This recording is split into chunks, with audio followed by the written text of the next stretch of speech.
welcome everybody. Man, I am surrounded by some X&O experts. Greatness is the right word. Greatness. Phenomenal two-sport athlete. Experts. No, way to jump in there. Yes, That's the great. perfect word. I admit it, guys. Hey, what a pleasure for me. My name is Tom Zenner. You probably recognize these guys, especially with headsets on, right? Especially with the headsets on. Let me start over here. The great Noel Mazzoni, one of the best offensive minds in college football. Thank you. Quarterback coaching guru. Wow. Gosh, we're going to have a I lot need of to come fun. here more often, right? No, it's Listen good to you. see you looking tan, looking relaxed. A couple Thank years you. out of the game right now after decades and decades of coaching and drawing up offenses and leading the nation in points and yards and everything. We're going to get into that, but welcome, man. Great seeing you. Oh, this has been awesome. Yeah. It's been awesome to hang with Josh and see Heck over there, another offensive guru, by the way. Yeah, no kidding. That's what I said. You're in the midst of greatness right here. But I'm a step below Noel. To my right, Coach Heck. That's what everybody calls him. Jeff Eklinski, but everybody just calls me Heck. Yes, Heck. absolutely. It's great You to know, be here with everybody. it's like how it's like everybody goes Madonna, Shaq, Prince. one word Prince. I have the Yes. one word. I am Yes, the one word. Heck. Yes, Heck. And I do have a patent on it, by the way. You know, that is cool if you could go with a one-name status. Everybody Yes. knows who it is, right? Who you are. Exactly. Keep it simple. You know, this is awesome. Did you guys know each other? Did your paths cross a lot on the field? Not really. I don't No. think we ever played against each other. No. Coached against each other. Knew of each other. unbelievable. Obviously, Yeah. growing up as a player, I know what Josh. We all knew who Noel was. Right. We all wanted to play for Noel. I was not good enough. Josh was, but Josh. I had chose to a play different against route. him. Well, everybody wanted to played against recruit him. Josh Booty over here, one of the greatest two-sport athletes of all time. Wait. It's the Josh Booty, right? God. So we have a one-name Oh, word God. name over here, and then we got the in front of over here with Yes. parentheses. Josh, welcome, man. Great Man, seeing it's you. awesome to be with you guys and these two legends, and of course Tom and what you've done in your career in the media business. It's awesome to be here, man, and this is a fun time to be talking ball with you guys around the end of college football, and the NFL's heating up, man. So this is fun, and of course the recruiting process for all these kids is big right now. So this is fun just to be a part of the show. You know, we all have something in common. We all love football. We all played football. Josh and I were smart enough not to coach football. All right, we had a life for the last few 3 or 4 decades, but we love football. We love the recruiting process. We know it.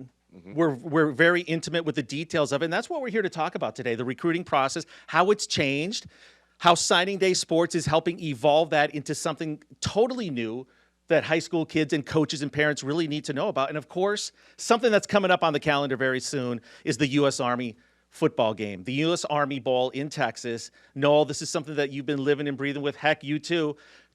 Talk a little bit about that, because it's getting close now, and it's becoming real for everybody. You know what it's that's like, involved. Tom? It's like when you start camp and you have 21 practices for your first game, and you go, oh, man, I got all kinds of time to, get red zone in, get the goal line package in, get all my packages in. Then all of a sudden you wake up one morning and go, it's game week. So that's what it feels like for me right now. We're trying to get all the kids. We got some great players that are going to come play in the venue at Frisco, Texas, at the Ford Center. All right, we got some great coaches that are going to be part of it. Signing Day Sports being our title sponsor.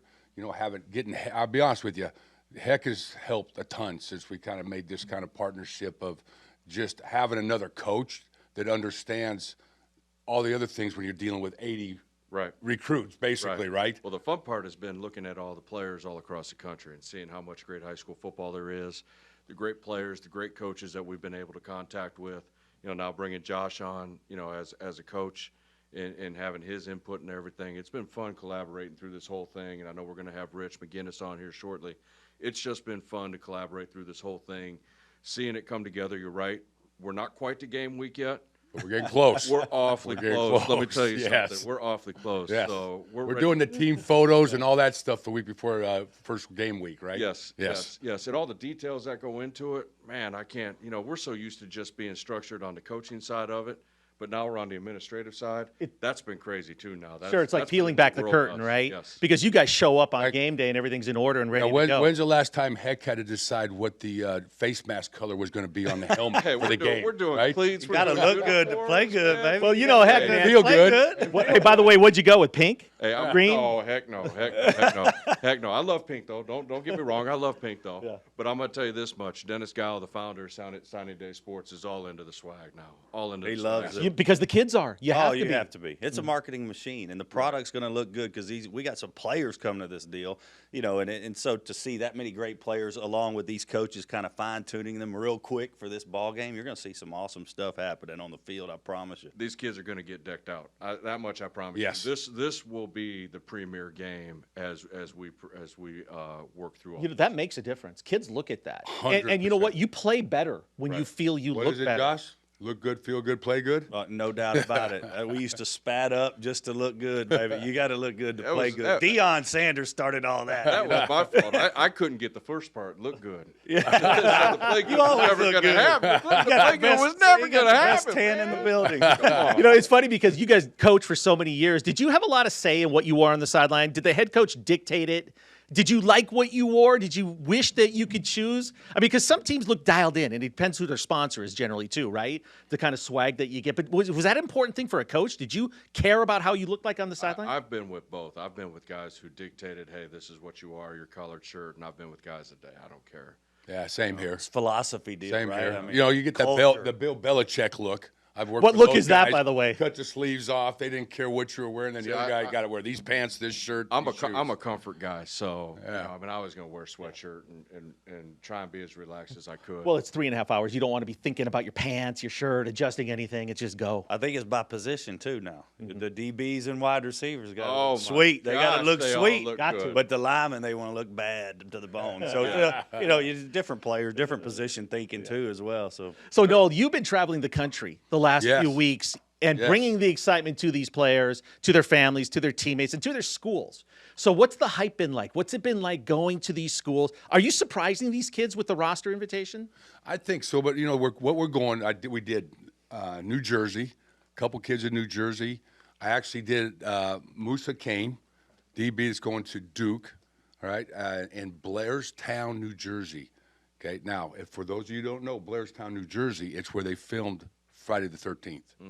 All right, so we actually shot our interview in the archways where. I don't know who Jason, whoever's in that show, was like chasing people, but and then we went to South Philly, which was really awesome. I mean, the coaches there, it was just eye opening how much they bring to the community and the help that they bring to those kids. And then we went to Get a cheesesteak? That's Cleveland. what I wanna know. We went to, I think it's Geno's? Geno's. Geno's. We went to Yeah, Geno's, okay. did the cheesesteak. Okay. Then we did Cleveland. Then from there went to Kansas.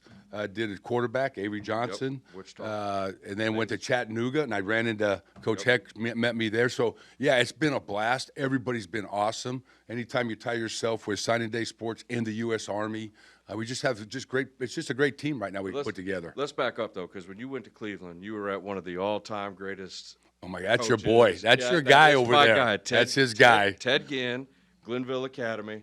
I'm going to tell you, best show on earth, is it not? Yes, unbelievable. Ted Ginn Sr., is he still coaching? Oh, yeah. No, Absolutely. he's not. He's the king. He's the mayor. I mean, if you talk, He runs about everything. If you talk about the OG, He's him. he's got to be one of the OGs of high school football across the country now. But when you go, you got Ted up there dancing. You got everybody. They got the music. Teddy going. Jr. was there. Teddy Jr. was there. But how about when his administrator walked up and everybody just bam quiet? I'm telling you, I told Coach Ted that. I said, I wish every high school was like this. He walked up. The kids were having a great time. The head guy walked up to the microphone. It went dead quiet, and they hung on every That's word. awesome. All right. And in fact, that's what I did. I walked up. I introduced myself. I'd never met Coach Gill before, and I said, "Yeah, I'm kind of hanging out with Heck and all that." Heck's his guy, right? Heck, that's my boy. Well, where is? was that your dream, Yes. Kurt? Did you roll through there a lot? Oh yeah. Yeah. Yeah. I mean, You had to be close with listen, those guys. when You I needed was- their players. When I was at Michigan, if you weren't involved in Cleveland and you weren't heavily involved, because it was Michigan, Ohio State, and Cleveland, and if you weren't with Ted, you were against Ted, and so we were fortunate. We have a long-standing relationship with Ted. One of the first players I signed, Frank Clark's DN with the Chiefs, was the highest paid when he signed with the Chiefs. Just a great experience. Every time you go in there, it's a great experience with Yeah, Ted. awesome place. Man. I was very impressed my first time there. Yeah.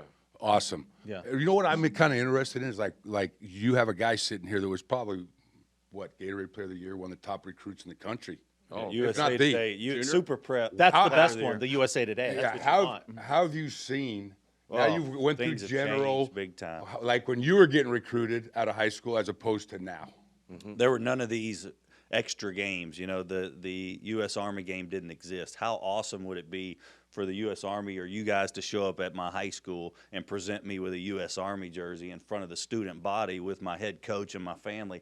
That's the kind of stuff that's just invaluable, right? And the U.S. Army and the brand, what it brings to the entire, you know, situation. To be honest with you, if you're a player and you guys show up, Right. you know, and present the jersey, that's a big time day, man. That's something that you'll remember for the rest of your life. And you got to remember, these kids are 18 years old. They're not kids that have had any success at the college level or pro level. So getting there, in the process of getting there and getting to, you know, live out their dream Yeah. is so huge for them. And I mean, so that's a big moment. I mean, a monster moment in their lives. Right. it's like the highlight of their career at that point. Not all of them are state champions, and that's Exactly. a huge national stage. And then they're going to Frisco, Texas, Spotlight at the Star. It's an all-star I mean, that game. brings that all of that. Just the combination of all this, just the energy level. Just talk about game day, when it is, how people are going to see it, the big U.S. Army Bowl, when it's coming up, and just the details of what's going on with signing day sports involvement. So I getting to know that we're point. trying to track Rich down. He's on I-10 in Louisiana. He just left and actually it's down in Josh's. Josh is kind of the guy that kind of pointed us to some. Of I'm these from kids Louisiana, in so yeah, Louisiana. I'm glad we're getting some of Jo- these kids on board because we got some studs down there. You know, don't sleep on Well, Louisiana. just look in the NFL. Yeah, We exactly. probably got to kids get everywhere. Rich out of some Creole cafe down there. Though. He's that's peeling what he's crawfish doing right now. Yeah, no doubt. So yeah, I mean it's December 17th. This December 17th, we're going to play at the Ford Center. We're going to bring the kids in on a Wednesday. It's a great venue. We got some really good coaches. We got other activities for them. We're not bringing. It's a, you know, it's a reward. We're not bringing them to grind them on the practice field and go out there and, you know, see how many hours they can practice. It's an all-star deal. It's an all-star game. And we want to treat them like all-stars, like who they are. All right. We're going to have, during that time also, we're going to have over almost 1,000 kids, underclassmen at a combine. Going at the same time, we're going to have 50, all right, 7-on-7 teams. They're going to play a tournament. We're going to have 16 youth football. So Rich has kind of built this with the U.S. Army as kind of the greatest weekend of football of the year. All right, to bring all this together. We even signed up. We got some women 7-on-7 teams that are going to play in the tournament. So it's going to be a blast. Everybody needs to go there. That Ford Center is pretty remarkable too, and people know it as the Star. Of course, Dallas Cowboys are kind of a part of this deal because they're lending their property to make this all happen. And the Star is a special place. I'm telling you, if you've never been there, you want to go to the Star. It's a bucket list type of deal for a high school football player. So and families. So if I put it in one sentence, I go U.S. Army, football, high school football, Dallas Cowboys. Does anything say America more No, than that? It's unbelievable. Right? To have those three things together. Recruiting. Recruiting. There you go. Recruiting. Yes, recruiting. Because the ultimate goal for all these athletes and their families is to be recruited. And that's kind of the tie into Signing Day Sports now, is to tie in the recruiting process to all this, how recruiting has changed, educating the process, and then how Signing Day Sports can start from step one and help everybody through the recruiting process. We've got 1,000 kids coming from the 8th grade, 7th, 8th grade to 11th grade too. So it's not just the high school All-American game on Saturday, and Noel alluded to it. But you got all these guys that are coming in, or players coming in to participate in this combine at the Star, in and around right there, and they're going to have a blast. But they also, coaches will be able to see some of the stuff, a lot of the information that we get from the combine on these guys and what they can do. That's all going to be published, and it's going to be publicized. And so that's a big deal for even the underclassmen that aren't playing in the actual senior game. One day they might, but they're going to have to come and prove their So worth. how does Signing Day Sports get this information out? So this is all going to be generated through our app. Okay, and the app is the most important part of the recruiting process because that's really step one. Right now, the recruiting process has completely changed. You know it. You see it all the time, Josh, with everything you've been through it. No, you and I have lived through this. With COVID and everything that's gone on, the recruiting process has really changed for everybody across the country. And what Signing Day Sports is bringing the coaches to the players and the players to the coaches. And it's got to start at the beginning. And that's what the app does. The app really creates a step-by-step process for Signing Day Sports to become the recruiting coordinator for the individual, for the high school coaches, and really be able to get all that information out and connect the coaches to the players and the families and players to the coaches. And that's really going to be really the launch at that game for signing day sports. That's awesome. I think, the game has changed, and you asked that question earlier. I think, the play on the field for a player or in a combine type scenario is huge for them, right? But that's only a part of it. They now have, with all the tech advancements and Right. things that we have nowadays, the tools that we have created, signing day sports, it's a perfect fit for a lot of these players who are trying to find their fit into the college game, right? And there's all kind of different levels of the college game. It's not just Alabama and Ohio State. It's every level of college football. There's a ton of schools out there that need great players, and they're trying to build their program and their team and their organization. So it's perfect. And think about what COVID's done, right? COVID really showed the world that they don't have to go out to do their job, and that's really affected recruiting in a positive way and a negative way. We have access right now to over 700 coaches that we can connect players and families to, and connect coaches to those players and families. But because of budgets, because of everything that's happened, through everything that the world's been through, there's just not that availability. I was talking to one high school earlier this morning. They've seen 4 coaches in the last 8 months. 4 coaches. Where before we would be on the road, man, Friday night we would be at high school games. May we'd be on the road for 30 straight days. You remember those? Oh, man. That's not the way it is anymore. No. Let me ask you. Hey, I've always thought this, because when we got together with Dennis and I saw this whole program, like my son's the offensive coordinator at Idaho State. Okay, his budget, their recruiting budget, would probably buy you a cup of coffee, right? This one right here? That one right there. as opposed to, everybody knows about the Power 5 schools, Right. Huge budgets. So, like, how do those guys find their players? Right. Out of the And that's- Division I double Right. A's and the 2s, and because there's a lot of scholarships out there for these kids. They have to find the diamonds in the rough. Yes. There's a lot of scholarships. There's a lot of schools. There's a lot of opportunities. There are a lot of players that want to go on and play college football. And I've said this before. Okay, Friday night, the atmosphere of playing Friday night high school football is one of the greatest atmospheres you could be a part of. I mean, there's nothing better than walking into that game as a parent, as a player. We did it as parents. You've done it. Man, that's a great atmosphere.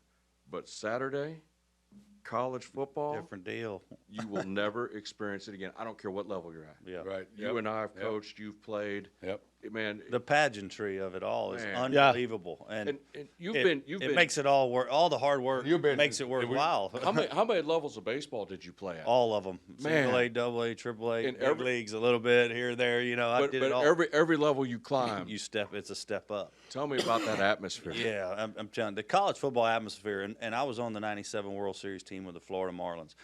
And now, right after that October World Series win, this is a great story. I go down and see my brother Abram, who is a wide receiver at LSU. They have Spurrier coming into town to Tiger Stadium. They were number 1, 1997, the game the goalpost came down.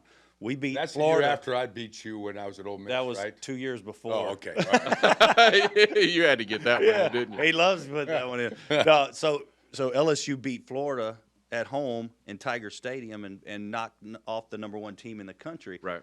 And it was the craziest night I'd ever been a part of, in sports. And I had just won the World Series and was on the bench for the Florida Marlins in a Game 7. So Game 7 World Series in Tiger Stadium on a Saturday, just a normal Saturday against, of course, the number 1 team in the country. That was like the football superseded it. It Right. was so loud. It was so crazy. It was Nothing like like that. Tiger It's Stadium. nothing like Yeah, you the can college feel it. football. There's Palpable. nothing like it. And it's all just levels, something that- right? yeah, It's yeah. all levels. I mean, my family's been a part of Wabash DePaul, one of the greatest Division III rivalries, all the way up to being a part of Michigan, Ohio State. It doesn't matter the level. And if you got that opportunity as a family and a kid, and that's what we're trying to create through the U.S. Army Bowl, through Signing Day Sports, creating all those open doors now to be able to go on and allow families to be able to go play college football and get a great And education. and heck, so I was, and you and I know it, right? Yeah. When here you are, you're in the middle of the season, towards the end, and all of a sudden, some recruiting guy slaps a sheet of paper down there. It's got 20 quarterbacks' names on it. Right. They want you to start evaluating, right? Right. Because we got to get them up on the board, right? Right. Okay. The thing you hate the worst, you find a kid you like, you're watching film, and what's his phone number? What's his mom's name? I'm going to call. I want to be able to call mom by, just all that information. Is he really 6'2"? Yes. Is he Yes. really 4'4"? Yeah. Yeah. Hey, has that happened to you guys as coaches? Someone you thought you recruited had certain dimensions. More than less. And Wow. you spend so much time just gathering information on the kid. And let me tell And hoping it's accurate. Yes. Research. Yeah. But at the higher levels, it doesn't happen as much because they have so much access to information, right? But being at Central Missouri, being at Indiana State, man, I can't tell you. I'm at Indiana State. We're down in Kansas. We're going through all the junior colleges. We walk in to see a kid. We watch him on film, love him. He's supposed to be 6'4", 280, offensive lineman, right? Kid that walked through the door, I promise you was not the kid that we watched on film. How many times that happened to All you? the time. Man, but you get there, and that's what people aren't doing. They're not going out and seeing. They're not building those personal relationships. We become so the right. bridge to those personal relationships. I can just pull my phone up, and I still got all the photos of. I always take a picture of me standing next to the quarterback. Man. like So you this, get a kid, real right? Right now, I go back I 5 again, years right? on my phone. 'cause Yeah. we I don't know I'm erase 6'2" anything. and a half. Right. You're like, Yes. Head coach needs to have a good look at what he's really recruiting. yeah, How many times you been there with a camera? yes. Huh? I mean, man, you feel like the biggest. Well, then you feel like you completely wasted your time too. If you go visit somebody and they're not going to fit your program and you're kind of handed a bill of goods, man, that's got to be frustrating. The thing I love about signing day sports too, and what people are going to learn, I mean, there is a process to recruiting.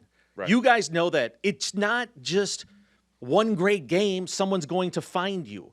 And that's why the combine in Texas is going to be a big deal. Younger kids can start to get noticed, how to use that app right away, right? And then parents can understand. There's evolutions. There's different steps you can take. Isn't that a big process of this, is just educating everybody that's involved in that process? And the process has to start. And that's probably the biggest mistake that happens in this process. They try and drop themselves in the middle. So like Noel's saying, they come in and they drop that list, or somebody just sends you an outright video and you're just like, God, I don't know anything about this guy. If you start from step one and you give the most pertinent information, and you can get that information around the country, and then now it takes a step 2, then it takes a step 3, then it takes a step 4. Step 5, step 6, step 7, that's when they're coming to see you, but everybody's trying to get there. And to be honest with you, I've talked to several high school coaches, and I don't know if you have. You're coaching high school right now, right? Same thing. The coaches don't know where to start. The high school coaches, because it's just everything got completely disrupted. The system's been changed. NIL, everything that comes with everything that's happening to college football, which is great, by the way.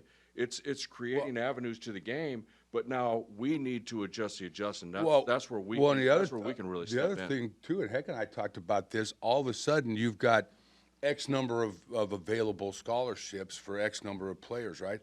Now all of a sudden you got the portal, the transfer portal. Well, let's take another 3,500 recruitable guys and dilute the high school pool, right? So it's even harder now for these guys to get noticed and get scholarships. And the budgets for these places, I mean, understand something. I mean, the Power Fives, their budgets aren't affected, right?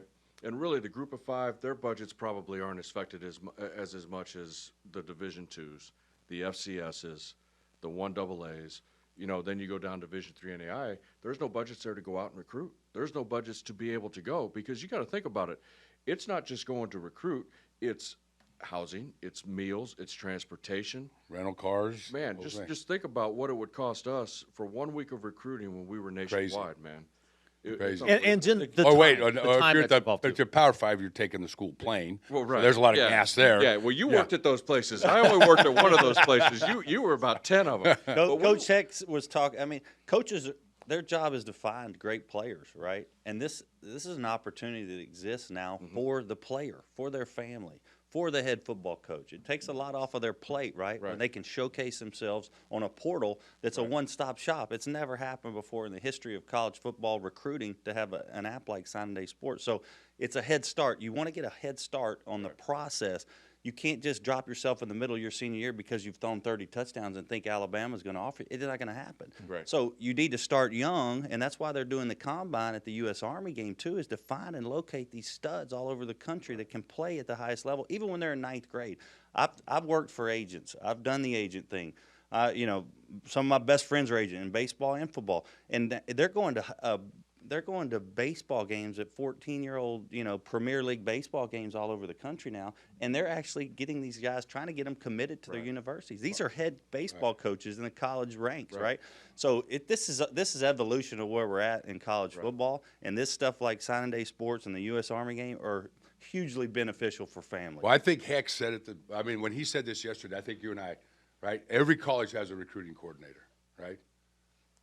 No players don't have recruiting coordinators. This is basically the players' recruiting coordinator. Yeah, that is a huge. Well, think about that. If you're a player, you don't even know what number to call. Who are you going to call? I mean, it's Where an do you start? impossible process. You need it's so intimidating to some parents, especially if they didn't grow up in a Division I or 1AA or Division II atmosphere where they kind of know how the game is played. I mean, it's scary and for them. And the head high school football coach, they have a sphere of influence, but it's not a national sphere of influence. It's a state, regional sphere of influence. on.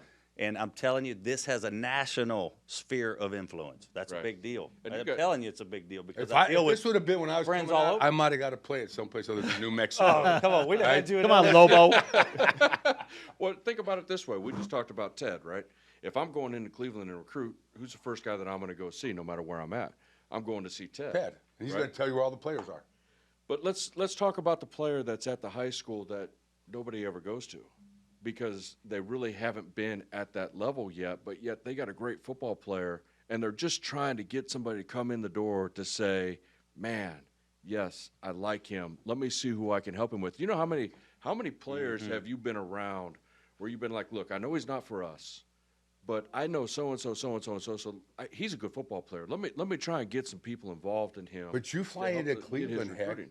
You're going to this school, and this school, Right, And you're going to Chicago, And then I'm out, that night, right? So there might be 10 kids there that are really good football players that you don't know about. Right. So let's say those 10 kids now, and they want to go Midwest, West, and South, and then now they can spread all their data, all their information, all their videos around the country. Yes. And now those coaches are sitting there saying, man, I didn't even know that kid existed 5 minutes ago. And now all of a sudden he has interest in me because at a smaller school, all you wanted kids to be interested in you. When I walked in at Central Missouri, man, I wanted a kid to say, I want to come play for you. Yeah. Do you know what I'm saying? Well, and Yeah, I I also know think, what about a player that plays in a specific offense in high school that maybe you want to find a good match for you in college? I mean, that's going to help as well, where you're going to know where to go, who runs that type of offense. One of the greatest recruiting stories is a kid out of Downers Grove North High School. I'm at Michigan. He's an option quarterback. He's about 6'6", 220, right? We're going to take him as a tight end at Michigan. He's coming to our camp. He goes to Wisconsin's camp before us. And Wisconsin offers him as a tight end. He was coming to our camp. We had not offered yet. We were going to offer him when he got on campus because we wanted to verify his height, his weight. We wanted to make sure he was long enough, and he never got to us.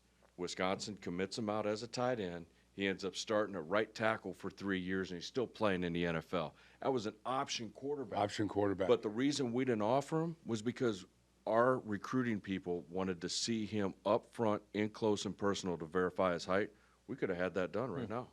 That's what this does. and nobody got there. And he never got to us because he Never went got- to Wisconsin before. Yes. The day before, I mean, he was going to Wisconsin's camp, our camp. He never got to our place because when Wisconsin offered, the kid said, you're my first offer. Right. You believed in me, I believe in you, I'm coming to play for you. There's two sides of the coin, right? There's the coaches and the players. The players putting in the work, the coaches putting in the work. But then what's the end game is to combine the two that are put. Yes. It's like to work smart, not necessarily hard on that side. But you work hard on the field, but this takes care of the end game and getting a scholarship opportunity. Yes. It matches. It does. You know, and, Right. and the other thing too, a lot of people feel they have no control in the recruiting process, and they didn't in the past, right? You can maybe hope that a coach notices you or you send your reel out and hope for the best. This changes that. This puts the control Game changer. to a high school kid and their parents and the high school coach if they leverage it, if they want it and they use it. Well, It's right there for them. And I would say there's even less control now. I would say there's even less control for the parent and the high school coach and the player because there's roster limitations. I know you faced it. We faced it. Because of COVID and the countbacks and the amount of scholarships in the transfer portal, the amount of roster spots that are available are cut in half essentially. And that's going to be for 2 more years. The class of 2025 Because that's when they got the extra year, right? Right. The class of 2026 is really going to be the first year where there are no more countbacks. And so you got 2 more recruiting classes that are facing roster limitations throughout the whole thing. I mean, Josh, you and I were talking this morning. How many different questions do you get from parents? All I mean, the time. You know, just talk about it. They know that I know coaches. I mean, Coach Noel's like a big brother to me, and I've been around him for 20 years. Wait, big brother? Yes. Twin brother. Twin brother. Yeah, twin brother. Let's go twin brother on that, Josh. I was going to say grandpa, but I didn't want to go there. But it's like, hey, take a look at this kid, because a parent will come to me and go, hey, can you help me out with the recruiting process? It happens once a week, especially during football season. They're getting real, proud that their kid might be doing something good, and now I'm hearing it, which I like, because I like keeping up with my friends and their kids and stuff. It's fun. But it's like that next level is, okay, I need direction too, because I'm just an outsider, right? So it's like, I'm a coach. I train kids. I got my own business stuff going on. I'm gonna hey, take a look at this kid. Take a look at, and right now that's how it's always worked, and it's just word of mouth. It's a hit and miss world. And now this is the opportunity that Now, so now you say so- download the app and you got 500. it's the most legitimate tool in the country. So I went and I'm volunteering to coaching at Higley High School. So just to validify everything that's being said here, all right? Because if I'd be honest with you, if we didn't believe in it, Heck and I are coaches. That's who we are, right? All right, and we're coached part of the reason because we coach for kids, all right? We like that. We like to give back to the kids. Right. If this wasn't a real deal, neither one of us would be sitting here. But I got 2 kids on this team. By the way, we're 8-2. Got a playoff game Friday night, but they are Good luck. yeah. But I think one's a definite mid-major guy and one's a 1AA guy, right? Do you know how many of those mid-major schools or 1AA guys even know who these guys are? 0. Right. Yeah. So I'm calling the Utah States. They're asking me, Coach, can you call the Utah State? They're giving me their highlight tape, and I'm calling guys I know. You're wearing different hats. Yeah, You're wearing all these hats. like, hey, could you just watch this kid?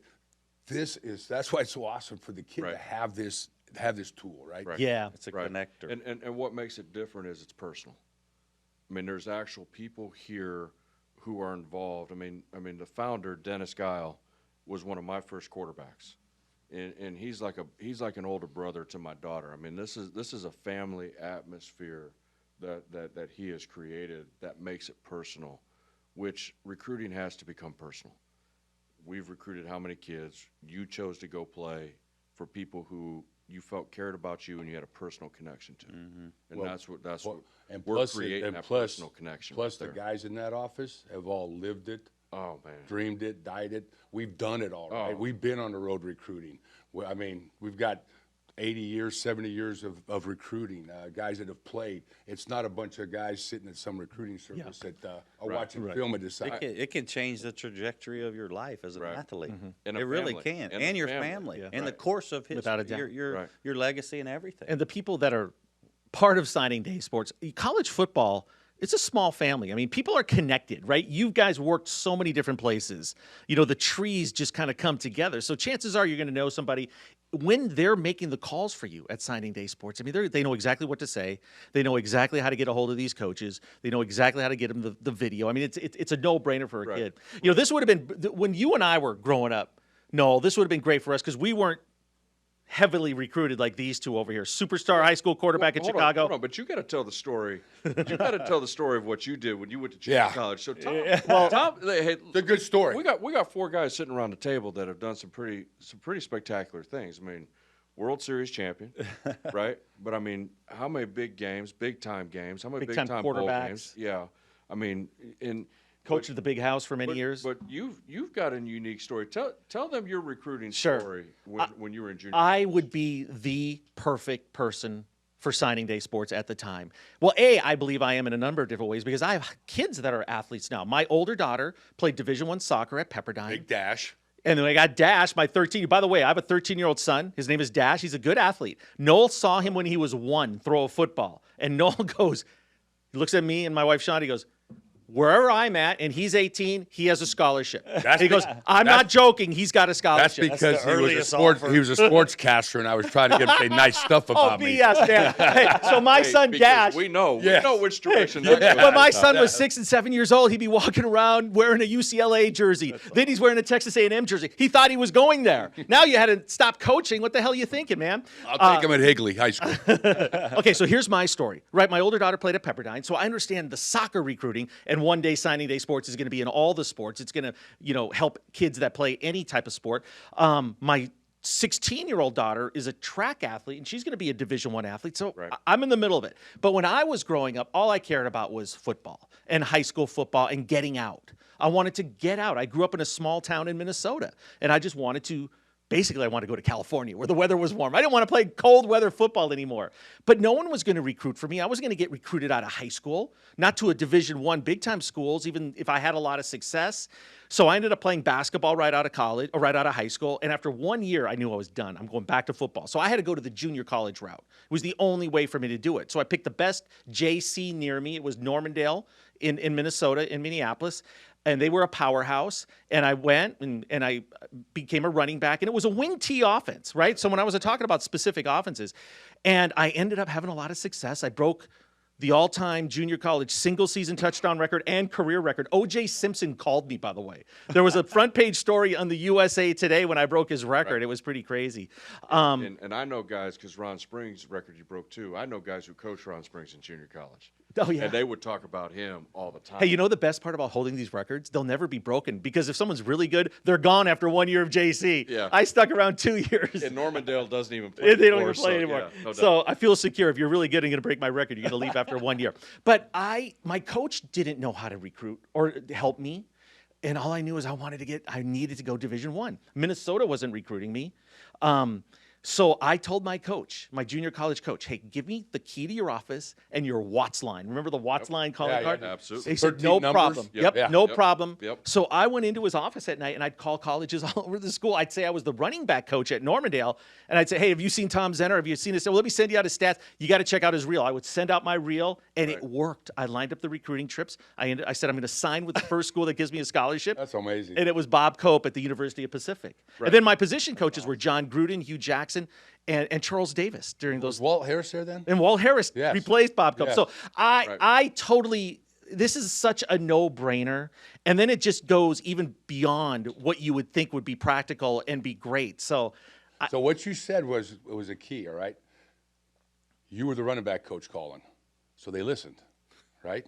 Right. Okay. So most recruiting services, I have no idea who these guys are, Right. and they're telling me who the best players are. They're giving the stars. I'm not saying, I mean, they're just doing their job, right? But I don't know who they are. But if that guy Heck right over there calls me, because I know he knows what a player looks like, I know he knows what level this guy would succeed at, and says, because what do you get, confirms, like yeah. 10 or 15 a day videos gosh. from Can't- people, can't and even- can't even keep track. But he I'm not. calls- I'm not even at San Diego State. My Twitter getting doesn't them. even say it. I'm still getting videos. But if I know Heck's evaluating guys, and he calls me and says, "No, you got to watch this guy." What am I going to do? I'm Right. watching that guy. no doubt. Right, without Josh, question. what was it like for you growing up? Because, man, I can't even imagine the pressure of having to stay in state. Yeah. Was there a part of you that thought, man, maybe I'd like to go check out another school? I did take my 5 visits, and it was based on baseball and football. So it was Stanford with Bill Walsh and Mark Marcus. It was Texas with Makovic and Gustafson. It was Miami with Erickson. It was Mississippi State with Jackie Sherrill, Ron Polk, and then LSU with Skip Bertman was the baseball coach, legendary guy, and they just won the national championship. And their shortstop got drafted first round. Their second baseman got drafted first round. He'd go, "You're going to play shortstop as a freshman, and then play football, of course." And Curly Hallman was the guy at LSU back then, and they weren't a passing offense, but I really wanted to play 2 sports and stay in state. Being in Louisiana, being the National Player of the Year, it was a big deal for me at that time in my life. And LSU gave me the opportunity to play quarterback and shortstop as a freshman. And Right. that's when I ended up getting drafted after the spring of my senior year by the Marlins in the first round, 5th pick overall. And I had to make a decision. You were the 5th pick 5th overall? pick, yeah. And I had to buy Starbucks this morning. That was Are you 1990. kidding me? That was 1990. Never. Hey, tell them about your pops because I used to recruit Evangel Yeah. about the shotgun.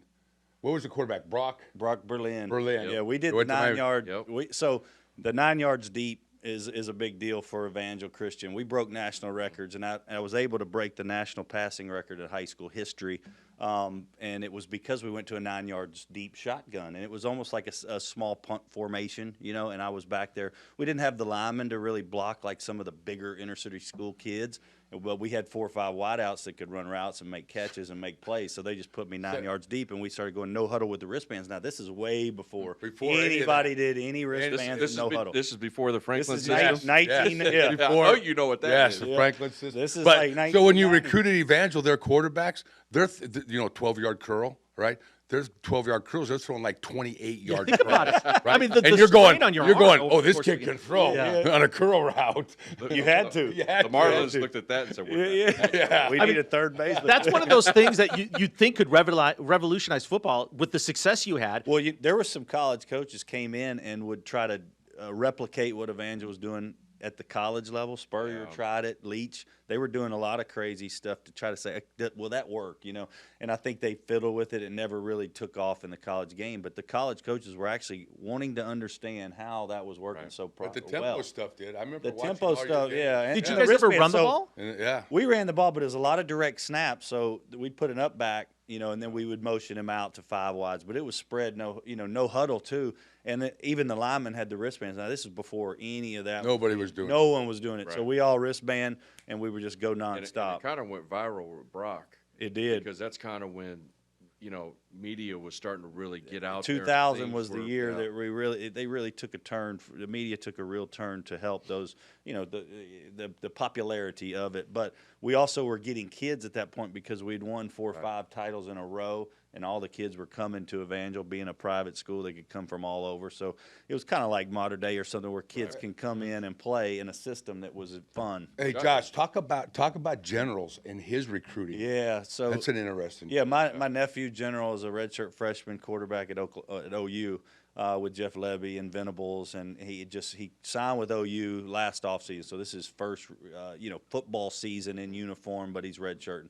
He had to take the junior college route. Now he was an all-state player at Allen, Texas, which is where Kyler Murray come from. $64 million stadium, 20,000 people at all the games, but it was during COVID, and he kind of had to work through all this. But no one could come watch him play, and he wasn't a 4 or 5 star player coming into his senior year, and so the coaches couldn't watch him play. He developed a little late. He actually came to Phoenix and worked with me and Noel on his mechanics and things like that. These kids can make huge jumps at that age, right? And he goes, I'm going to go the junior college route because he wasn't getting huge Power 5 offers. Our whole family had, SC. My brother JD went to SC. Me and Abram went to LSU. He wanted to go to Texas A&M, Longhorns, LSU, SC. He didn't get those offers, so he went to junior college, Tyler Junior College, for 1 year. A lot like what you experienced, Tom. And he had to go through that year of junior college football, and he led the nation in passing yardage. And then he got a call from Oklahoma. But he was really upset, and so was Abram, with the opportunities that he was getting coming out of Allen. There was none, and people didn't get to see him. So they didn't know about him. They didn't know about him. They kind of maybe knew about him because we'd make a few calls, but they hadn't really seen him up close. And he's a system guy. I mean, just throws to the right guy. And so he wasn't a guy that's going to knock your socks off with 6'5", rocket arm. He's just a 6'2" kid. He's about Aaron Rodgers' height, just gets it to the right guy. And he was able to take off, working with Noel on mechanics and stuff. We did a lot of work, and he earned a scholarship at OU, which was huge. But if he would have had that out of Allen, if he'd have had the Signing Day Sports app out of Allen, he would have probably gotten 10 or 12 big offers. Who knows? I mean, we don't know that, but there's all these different, fascinating stories out there where we're a family that has been in D1. We understand the process. We know coaches, and it was still hard. Yep. When you're doing it just as a family internally. And so this is some external stuff that could help families big time just kind of graduate, and move to another level in terms of how you market your kid or help your kid get opportunity. And what's his best marketing deal right now? Oh, he's gotten some good ones. The NIL deals, General Booty, he's kind of caught, he's caught fire on social with that name. And even Herb Street and them are talking about him on game day, and he's not even playing. He's on the side. But I think, he's got, I don't know how much he's done in NIL deals, but it's pretty good. He's doing all right. I don't know exactly the number, but yeah, the NIL changes the game too for these kids. So now it means even more to get a college scholarship. Right. For Without these question. kids. Yeah. Early on. Because how many make the NFL? Not very many, right? That's Right. But not you for want long. that college experience. You gotta like have you that talked college about, heck. experience. Did you guys dread recruiting? Was there a part of it of going on the road and talking to these parents and going into the room? Did you like that? Noel would come to Orange County and he'd call me and setting up dinners and we'd hang out and have some fun. Oh, man. So I know it Got that wasn't all expense bad. account, man. Let's it wasn't go. all bad. It wasn't all bad. Auburn was paying for the drinks at Mutt Well, Lynch's, okay. weren't they? What about maybe when you were at a lower level school, when you didn't have the budgets, when you did have to drive around and do it? Maybe it wasn't quite as glamorous because this is going to change lives for coaches too. It's going to make their life a little bit Be better. honest with you, 26 years, 19 at Division I, 12 as a recruiting coordinator. I loved every minute of it. That's just the way I am. Meeting people, being around people, meeting families, being in all the different homes, the houses. I mean, seeing all the different stories where people have come from. You know, it's just That's a real it's coach so right there, unique, though. That's a man. real It's just coach so talk. unique. And the other thing too about being on the road, the food. See, now these guys can talk about drinks. There's a reason I'm 250. And that reason is the food. That was the first question I asked you in Philly. Yes. Where'd you go to get the Gino's- Well, cheesesteak? plus you had to Gino's- base yeah. these visits around meals a lot of times Absolutely. too. Oh, yeah. And you got to eat mama's So- cooking when you go into the house, right? You can't Had upset her. Had some unbelievable meals, Yeah. and had some meals where you knew. How about when you had to do like 3 dinners for mamas in a row? Oh yeah, absolutely, absolutely. So I'm down in Washington County, Georgia, home of Herschel Walker, right? I'm recruiting a corner out of there, and I got a 2-hour drive. I do one home visit, and then I got a 2-hour drive to that home. And what an amazing mom. And I walked in, and she had catfish, fried chicken, all the fixings. And I knew, and she told me, she said, Coach, we eat like this twice a year. And this year it's going to be 3 times because you're here. Wow. I mean, you talk about Yeah, it's just, I awesome. mean, but it breaks your heart, but you knew that you were Special. providing Yeah. something for that family. Yep. That, man, it was just, I mean, those are what make everything work. Yeah. Please Make tell me everything- you offered him a scholarship. And the relationship, Oh, yeah. and, Okay, the good. Signed them too. Yeah. and the relationships you probably still have Right. through recruiting. Right. Families, mamas, daddies that still will call you, Well, run I into mean, them. just like with Dennis, my daughter, that's her older brother, and recruited and coached him. I mean, that's for our families. They become family. I mean, it's just there's no better feeling. So I'm going to give you my one real quick, what an astute evaluator of talent I am, which you guys didn't know, all right? So I'm at Auburn, and there's a kid playing quarterback in Athens, Alabama, all right? Doesn't have a lot of traffic. He could have used this, right? He had like 1 offer, 2 offers, so we go up and see him. Coach Tuberville's the head coach. We fly up, we see him, we sit there, watch the game. During the game, we're like, I don't know, man. He's athletic. You know, he played free safety quarterback. Maybe he could play tight end. If he got bigger, he'd play defensive end. All right. So we went in the office, and his dad was the head coach, and we're sitting down there. We're saying, man, we really love you. Love you to come to Auburn. You know, I don't know if we're going to let you be able to play quarterback. You know, we just don't think you could play the position. But we'd love to have you come and maybe, play tight end or something like that. And the kid said, nah, that's all right, Coach. I think I'll wait and go play quarterback. All right. Just so happened about 4 years later, I end up at the school this kid went to, all right, to play quarterback, all right? And we ended up having the #1 offense in the country that year, all right, at NC State. The kid's name was Phillip Rivers, right? So that's what a great evaluator of talent I am, right? I tried to play him a tight end. I painted you as a genius. And he still busts my You butt can over blame it every day. You can blame that on Tuberville. Blame it on Tuberville. Well, you're responsible for someone getting into the Hall of Fame, so good job. Potentially. Hey, guys, this has been fun. Thank This has you. been amazing. We're going to keep doing it. All right, we're going to keep Yes, sir. talking about this as this game gets closer and as we can help some people in this recruiting But process. we want to do it. got conference championships to talk about. We got Super Bowl to talk about. We got early signing day to talk about. Yep. Right. I know we got World Series stories to talk. Oh, Oh God. man, I'm gonna hear some baseball stories from Josh. Yep. The minor league stories. You don't want to hear those. Yeah, the bus ride. When he Yeah, wished yeah. he was back at LSU, no doubt about it. There's no telling where this. Oh, yeah. All right, fellas. It's been a pleasure. Thank you. Yes, sir. All right. Awesome. Thanks, guys.